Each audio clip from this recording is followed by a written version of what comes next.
সূরা আল আনাম। রহমান রহিম আল্লাহ তাআলার নামে।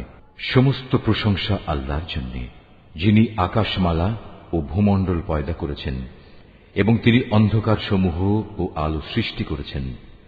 অতঃপর যারা আল্লাহ তাআলাকে অস্বীকার করে তারা প্রকারান্তরে এর দ্বারা অন্য কিছুকেই তাদের মালিকের সমকক্ষ হিসেবে দাঁড় করায়। তিনি তোমাদের মাটি থেকে সৃষ্টি করেছেন, অতঃপর তিনি প্রত্যেকের জন্য বাঁচার একটি মেয়াদ নির্দিষ্ট করে দিয়েছেন। তেমনি তাদের চূড়ান্ত ধ্বংসের জন্যও তার কাছে একটি সুনির্দিষ্ট মেয়াদ রয়েছে। তারপরেও তোমরা সন্দেহে লিপ্ত আছো। আসমান সমূহের এবং জমিনের সর্বত্র তিনিই তো হচ্ছেন একমাত্র আল্লাহ। তিনি যেমনি তোমাদের গোপন ও প্রকাশ্য বিষয়সমূহ জানেন, তেমনি তিনি জানেন তোমরা কে পাপ পুণ্যের কতটুকু উপার্জন করছো তাও। তাদের মালিকের নিদর্শনসমূহের মধ্যে এমন একটি নিদর্শনও নেই যা তাদের কাছে আসার পর তারা তা থেকে মুখ ফিরিয়ে নেয়নি। তাদের কাছে যতবারই আমার পক্ষ থেকে সত্য দিন এসেছে ততবারই তারা তা অস্বীকার করেছে। অচিরেই তাদের কাছে সে খবরগুলো এসে হাজির হবে যা নিয়ে তারা হাসি তামাশা করছিল। তারা কি দেখেনি তাদের আগে আমি এমন বহু জাতিকে বিনাশ করে দিয়েছি যাদের আমি পৃথিবীতে এমনভাবে প্রতিষ্ঠা দান করেছিলাম যা তোমাদেরও করিনি।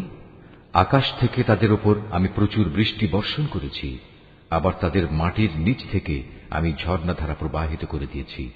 অতঃপর আমি তাদের পাপের কারণে চিরতরে ধ্বংস করে দিয়েছি, আর তাদের পর তাদের জায়গায় আবার আমি এক নতুন জাতির উত্থান ঘটিয়েছি।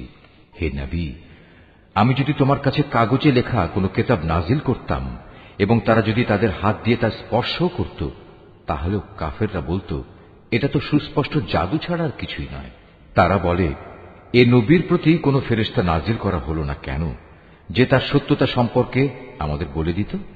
যদি সত্যিই আমি কোনো ফেরেশতা পাঠিয়ে দিতাম তাহলে তাদের ফয়সালা তো তখনই হয়ে যেত, এরপর তাদের তো আর কোনো অবকাশই দেয়া হতো না। তাছাড়া আমি যদি সত্যিই ফেরেশতা পাঠাতাম তাকেও তো মানুষের আকৃতিতেই পাঠাতাম, তখনও তো তারা এমনিভাবে আজকের মতো সন্দেহে নিমজ্জিত থাকত।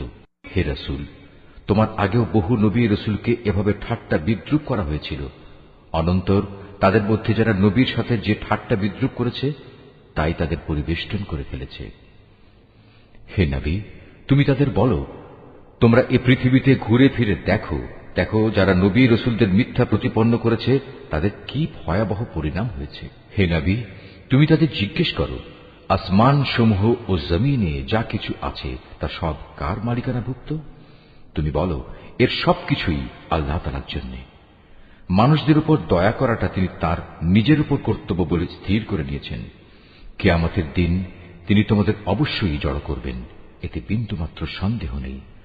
সত্য স্বীকার করে যারা নিজেরাই নিজেদের ক্ষতি সাধন করেছে তারা এমন একটি দিনের আগমন কখনো বিশ্বাস করে না। রাত ও দিনের মাঝে যা কিছু স্থিতি লাভ করছে তার সবকিছুই তাঁর জন্য। তিনি এদের সবার কথা শোনেন এবং সবার অবস্থা দেখেন। হে নবী, তুমি বলো, আমি কিভাবে আসমান সমূহ ও জমিনের মালিক আল্লাহ তাআলাকে বাদ দিয়ে অন্য কাউকে নিজের পৃষ্ঠপোষক বানিয়ে নেব, অথচ তিনি সৃষ্টি লোকের সবাইকে আহার যোগান, তাকে কোন রকম আহার যোগানো যায় না। তুমি বলো, আমাকে আদেশ দেয়া হয়েছে যেন সবার আগে আমি মুসলমান হয়ে যাই, এবং আমাকে আরো আদেশ দেয়া হয়েছে তুমি কখনো মুশরিকদের দলে শামিল হইও না। তুমি আরো বলো, আমি যদি আমার মালিকের কথা না শুনি তাহলে আমি এক মহা দিবসের আযাব আমার উপর আপতিত হওয়ার ভয় করি।